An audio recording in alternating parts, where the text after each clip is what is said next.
Se presentó, por supuesto, el lunes en tiempo y forma. Es un presupuesto histórico con un monto histórico en gasto, en inversión social, ¿no? Los programas del bienestar alcanzan un monto de 987,000 millones de pesos, representan un poco más del 2.5% del Producto Interno Bruto. Es una muestra de que este presupuesto humanista, la estrategia de las administraciones de la cuarta transformación funcionan en términos de lograr el objetivo más importante de esta administración. Por el bien de todos, primero los pobres. Hay una reducción de 13.4 millones de personas que han salido del umbral de pobreza, y esta estrategia es la que vamos a seguir profundizando durante el presupuesto del 2026. A nivel agregado, el nivel de gasto es de 10.1 billones de pesos. ¿Qué es el paquete económico? Es lo que tienen que presentar todos los gobiernos año con año para la planeación de los ingresos, cuánto entra a las arcas públicas producto de impuestos y derechos que pagan los mexicanos, y los egresos, ¿en qué se gasta? Prefiero decir, ¿en qué invertimos? Durante el periodo neoliberal hablaban de que la educación era un gasto. No, para nosotros es una inversión. O hablaban de que la salud era un gasto. No, es una inversión para los habitantes del país, para las mexicanas y los mexicanos. Entonces, todos los gobiernos en esta fecha presentan su paquete económico para el siguiente año. ¿Qué características tiene lo que se presentó? Uno, garantía de todos los programas de bienestar y aumento, no solamente lo que se dio este año, sino el aumento en la inflación, el aumento en población. Por ejemplo, adulto mayor, pues va a haber más personas que lleguen a los 65 años. Se tiene que garantizar la pensión para todas y todos ellos. Y el aumento de la inflación. Ese es lo primero. Todos los programas de bienestar garantizados. Aumenta el número de beneficiarios en el caso de adultos mayores y en el caso de becas de niños y niñas, porque si se acuerdan, me comprometí a ir poco a poco aumentando el número de beneficiarios, porque el próximo año nos vamos a primaria, de manera gradual, pero nos vamos ya a la primaria. Ya todos los jóvenes de educación media superior tienen beca, todas y todos los adolescentes de secundaria, si estudian en escuela pública, tienen beca. El próximo año iniciamos con primaria, como me comprometí en campaña. Todas las mujeres de 60 a 64 tienen su apoyo, Jóvenes Construyendo el Futuro, Sembrando Vida. Todos los programas de bienestar están garantizados. Además de los constitucionales, la escuela es nuestra, la clínica es nuestra, todos están garantizados con su aumento en número de beneficiarios y la inflación, para que no disminuya lo que se puede comprar con los apoyos que se dan a partir de los programas de bienestar. Número uno, programas de bienestar garantizados. Número dos, aumenta la inversión en salud. Por ahí ha estado saliendo en las redes que disminuye. Falso, aumenta. ¿En dónde aumenta principalmente? En el IMSS Bienestar. Si sumamos todo lo que tiene que ver con salud, Secretaría de Salud, IMSS Bienestar, IMSS e ISSSTE, aumenta. Educación, aumenta. El presupuesto en educación aumenta. Vivienda, aumenta. Inversión pública para trenes, carreteras, agua, aumenta. Entonces, esa es la característica. Garantizados todos los derechos de las mexicanas y mexicanos y al mismo tiempo garantizada la inversión. ¿Disminuye algo? Sí, el gasto de operación del gobierno sin afectar lo que hace o los gastos administrativos del gobierno. Por ejemplo, los salarios de los altos funcionarios no van a aumentar, ni la inflación. Aumenta en los ingresos. Bueno, va a aumentar el ingreso por aduanas.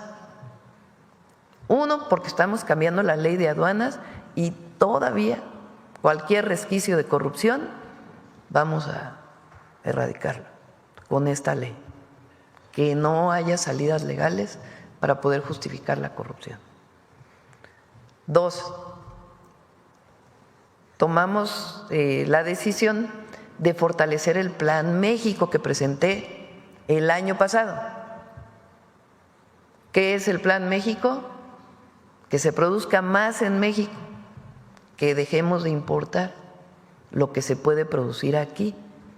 Entonces, por eso aumentan aranceles en el marco de la Organización Mundial de Comercio a todos los países con los que no tenemos tratado. ¿Cuál es el objetivo? Fortalecer la producción nacional. ¿Eso va a incrementar los ingresos? Probablemente en una parte, pero no lo hacemos por eso, lo hacemos porque nos interesa que la industria textil se recupere por completo, que la de zapatos se recupere por completo, incluso que los efectos que ha podido tener la industria automotriz producto de los aranceles que puso Estados Unidos, pues se produzca más en México y se importen menos vehículos. Entonces, de ahí hay más ingresos. ¿Qué más? Pues aumentar la capacidad recaudatoria a partir de seguir combatiendo la evasión fiscal. ¿Cómo? Se ponen muchos candados a las factureras. Todavía sigue habiendo facturas falsas. Entonces hay empresas que ya no se pueden crear y desaparecer el mismo día. Eso ya es ilegal, por ejemplo. Entonces es seguir combatiendo la corrupción para aumentar los ingresos, fortalecer el Plan México. Seguir rescatando Pemex. ¿Por qué tenemos que seguir rescatando Pemex? Por esa terrible deuda que adquirieron Calderón y Peña. Increíble. El próximo año Pemex tendría que pagar solito 250,000 millones de pesos de vencimientos de pago de intereses. Imagínense, 250,000 millones de pesos, 250,000 millones de pesos. ¿De qué tamaño es eso? Pues nada más les platico. El AIFA costó 75,000 millones. Fíjense nada más. O sea, esa deuda irresponsable, corrupta que adquirieron Calderón y Peña a través de Pemex, nos toca pagarla a nosotros en esta administración. Los vencimientos.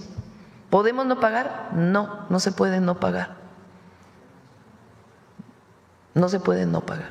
Tenemos que pagarlo. Son deudas a los bancos, a fondos, etcétera.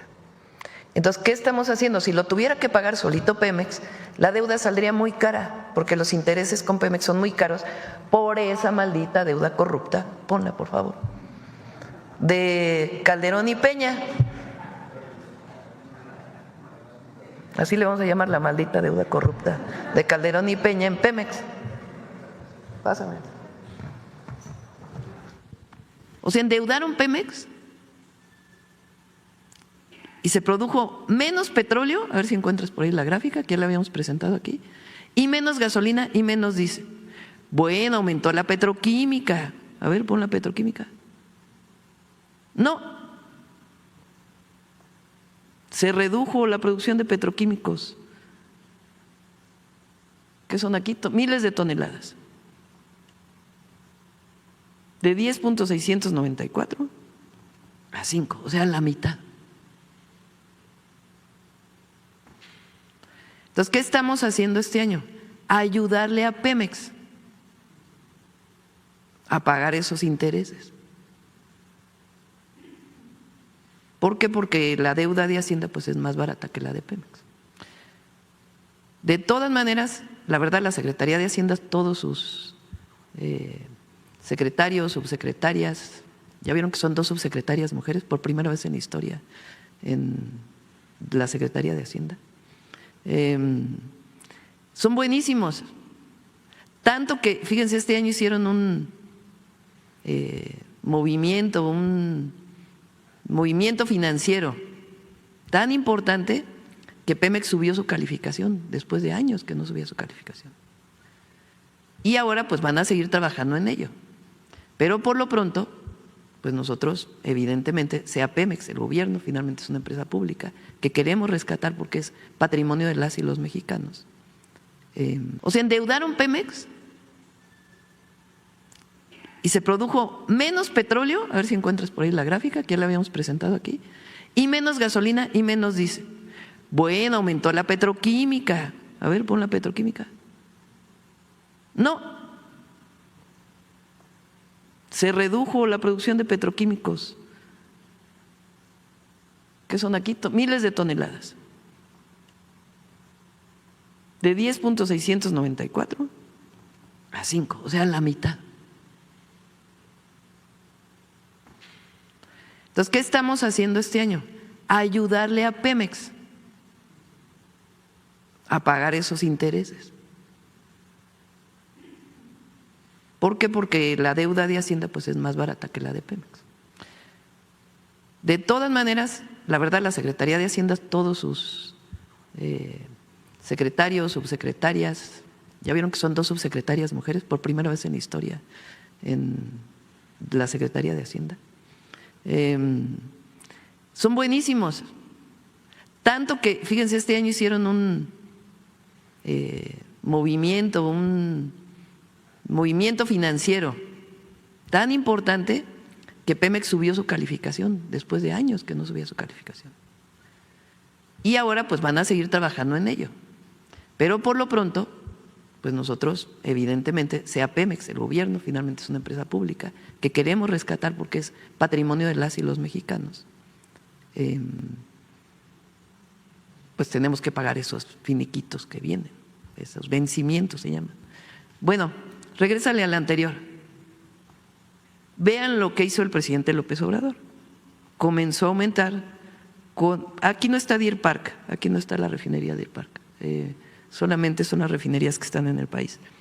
Del 18 al 24 aumenta y este año vamos a acabar todavía más arriba, porque los primeros meses todavía la refinería Olmeca todavía no estaba a toda su producción.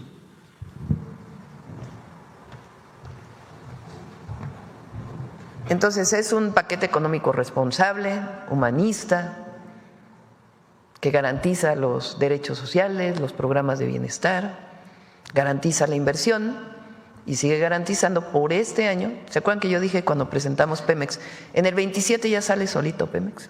Ya no va a necesitar el apoyo, pues así es.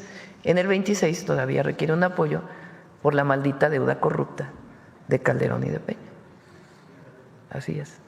¿Por qué no puede ser más acelerada? Por los vencimientos de Pemex. ¿Se aceleraría por la maldita deuda corrupta de Calderón y Peña. Esa es la razón. Y nosotros muy responsablemente estamos disminuyendo todavía más el gasto administrativo del gobierno, mayor austeridad republicana, para poder apoyar a Pemex a que salga en el 2026, para que en el 2027, como dijimos, ya eso está calculado, fue lo que se presentó. Y además, hay que decirlo, porque la deuda respecto al PIB es muy responsable, muy responsable, muy, muy responsable. Como lo dije en mis 100 puntos, vamos a tener una tasa deuda-PIB responsable, y es muy responsable lo que estamos haciendo. Y el próximo año se hace una inversión muy importante en la refinería Deer Park, que está en Texas, para garantizar su producción. ¿En qué nos ayuda eso? Pues en no depender del exterior, estar importando e importando. Pemex tiene además un programa para disminuir, de mediano plazo, las importaciones de gas natural, que importamos mucho gas natural. Está trabajando en ello. Todos los países del mundo buscan garantizar su producción energética. con recursos propios. Hay países que no tienen petróleo, no tienen otras fuentes de energía y que lo importan y garantizan sus importaciones.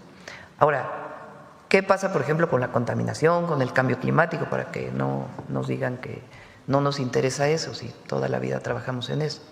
O sea, la idea es que lo que consumimos ahí se estabilice y todo el crecimiento sea con fuentes renovables de energía y poco a poco ir sustituyendo petróleo y otras hidrocarburos que provocan su quema, impactos al medio ambiente. Pero nosotros tenemos que garantizar por soberanía de nuestro país la producción nacional. Periodo de Fox, cuando termina Cedillo, se producían en México alrededor de 2.1 millones de barriles diarios, 2 millones de barriles diarios de petróleo. La mayoría se exportaba, como la mitad entraba a las refinerías para producir gasolinas, diésel, combustóleo. En México hay 6 refinerías, ahora hay 7 con la Olmeca y 8 con la de Deer Park, que se compró completa en Texas.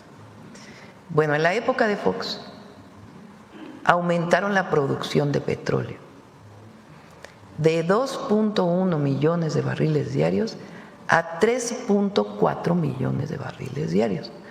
En 2004 es la mayor producción de petróleo de la historia de México. Imagínense un barril, ahora imagínense 1 millón de barriles. Eso es lo que se produce diario, 1.8 veía en México. Bueno, con Cedillo eran 2.1 más o menos, si mal no me equivoco. Ahora imagínense que diario, o sea, diario aumentaron 1.3 millones adicionales, 1 millón más de barriles diarios. ¿Cómo le hicieron? Bueno, en México había un yacimiento de petróleo único en el mundo, que es Cantarell. Para explotar el petróleo, pues se hace el pozo y el propio gas que tienen los pozos que tienen petróleo y gas, la presión del gas hace que salga el petróleo. Cuando se empieza a acabar el gas, que por cierto lo quemaron todo en la atmósfera, pues ya no hay tanta presión para poder extraer el petróleo. ¿Qué hicieron? Una de las decisiones más irresponsables de la historia de la producción de petróleo en México. Inyectaron nitrógeno. En vez de inyectar gas, que es, digamos, son primos hermanos, el petróleo y el gas, y entonces no tiene problema de contaminación. Inyectaron un producto externo, nitrógeno. Inyectan el nitrógeno y sale más petróleo, nada más que contaminan el gas. El gas de Cantarell no se puede utilizar porque está contaminado con nitrógeno. Tendría que construirse una planta cara de descontaminación. Bueno, ¿qué objetivo tenía? Pasar de 2.1 a 3.4 millones de barriles diarios si no lo necesitábamos. Es petróleo, fue petróleo para Estados Unidos, porque lo pedía Estados Unidos. 1 millón de barriles adicionales diarios. Bueno, ¿saben cuánto costaba entonces el barril de petróleo? $120 el barril. Hoy está costando 60. O sea, el doble. Multiplíquenle ahí en su calculadora. 1 millón de barriles adicionales. Por $120 el barril. 120 millones de dólares diarios. Quítenle el costo de producción, que era muy bajo en Cantarell.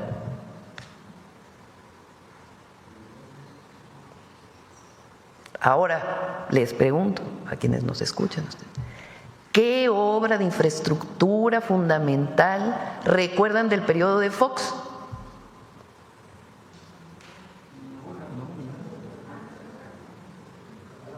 Entonces se acabaron un yacimiento, patrimonio de la nación y de las y los mexicanos, en 3 años, 4 años, 5 años, porque lo sobreexplotaron, lo contaminaron, sacaron un montón de petróleo, representó un montón de dinero para la nación. ¿Saben qué es lo que hicieron? Aumentaron el gobierno, los puestos del gobierno, las plazas del gobierno y otras corruptelas. Entonces había directores generales, director general adjunto, director general adjunto del adjunto, director general adjunto del adjunto del adjunto del adjunto. ¿Y esos de dónde venían? Pues de sus amigos, de sus cuates, de esos.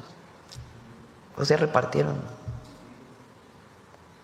Llega Calderón, todavía tiene una bonanza de 2, 3 años. Ingresos petroleros. ¿Qué obra recuerdan del periodo de Calderón? La Suavicrema, monumento a la corrupción, la media barda de la refinería. Bueno, ¿en qué se fue ese recurso? Porque además dejaron caer a Pemex. Llega Peña y dice, no, es que la salida para Pemex es la privatización, la reforma energética, que los privados saquen petróleo. Ya Pemex ya no tiene alternativa. Bueno, sí, vamos a hacer la empresa productiva del Estado.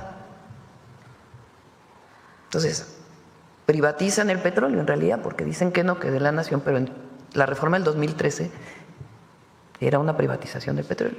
Lo explotan empresas, con la idea de que lo explotaran empresas privadas, nacionales y extranjeras. Hablan así con gran anuncio.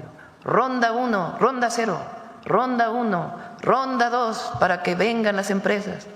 Y les dan bloques de territorio para su explotación en el Golfo, algunos en tierra inclusive, en el Golfo. ¿Cuánto petróleo ha sacado de ahí? 100,000 barriles. O sea, estamos hablando de millones a 100,000 barriles. O sea, no hubo tal inversión que se esperaba que hubiera de las empresas privadas. Bueno, ¿y qué hicieron con Pemex? Endeudarlo. Imagínense, ¿qué hicieron con Pemex? ¿Cuál es el resultado de la reforma energética del 2013 de Peña? Endeudar a Pemex y que no produjera nada. Pero de ahí, de esa deuda, pues sacaron para, no sé para qué. Pues no sé. La verdad, no sabemos. Porque ¿qué obra grande recuerdan de Peña? El Insurgente, que todavía lo estamos acabando, que no pudo avanzar prácticamente nada. ¿Qué tenemos que hacer? De manera responsable, como lo inició el presidente López Obrador y a nosotros nos toca consolidarlo y fortalecerlo, pues garantizar la viabilidad de Pemex de largo plazo. Y hay años pues en que lamentablemente tenemos que pagar los intereses de la maldita deuda corrupta de Calderón y Peña. Esa es la triste historia Presidenta. de nadie cándido, como diría. Could the U.S. have done more to save democracy in Mexico? You say the Americans? Yeah. I don't know. I don't want to say what the Americans could do. But what is clearly is that this demolition process happened, I don't know if the expression is correct, but just under the noses of the American ambassador. And I'm talking about this, not talking about this administration, the former, the previous administration. I don't know, because that ambassador just didn't realize what exactly was happening, or he just ignored that, which is terrible. But let me be honest on this. I believe that since maybe 1 decade or more, we know that the foreign policy of the United States is much less concentrated in the protection and defense, the universal values as democracy of human rights, and more oriented towards the American interest, which is, I believe, is logic. Ya bastante. Sí le agarraron la onda. Pon la primera parte otra vez. Could the U.S. have done more to save democracy in Mexico? You say the Americans? Yeah. I don't know. I don't want to say what the Americans could do. But what is clearly is that this demolition process happened, I don't know if the expression is correct, but just under the noses of the American ambassador. And I'm talking about this, not talking about this administration, the former and the previous administration. I don't know, because that ambassador just didn't realize what exactly was happening, or he just ignored that, which is Ya terrible. con eso. But Está hablando de la reforma al Poder Judicial. Y entonces, fíjense la gravedad de lo que dice un expresidente. Ya saben que yo siempre le pongo el apellido Espurio, porque llegó con un fraude electoral al gobierno de México. Es indignante, no tiene otra palabra. O sea, va a Estados Unidos y le preguntan, ¿y qué opina de la política exterior? ¿No? Dice, imagínense cómo es posible que la reforma al Poder Judicial haya pasado por las narices del embajador estadounidense y no haya hecho nada. ¿Cuál es el peor momento de la historia de un embajador estadounidense interviniendo en México? El golpe de Estado a Madero, ¿no? Donde el embajador Wilson es el orquestador de ese golpe de Estado. Después viene un cambio en el gobierno de Estados Unidos y cambia la política. Pero Calderón, expresidente espurio de México, va a Estados Unidos a decirles que el embajador de Estados Unidos debería de haber intervenido en México para que no pasara la reforma al Poder Judicial. O sea, aparte de espurio, ¿cómo le ponemos? Entreguista, Traidor a la patria. vendepatrias. Traidor a la patria. Gracias, presidente.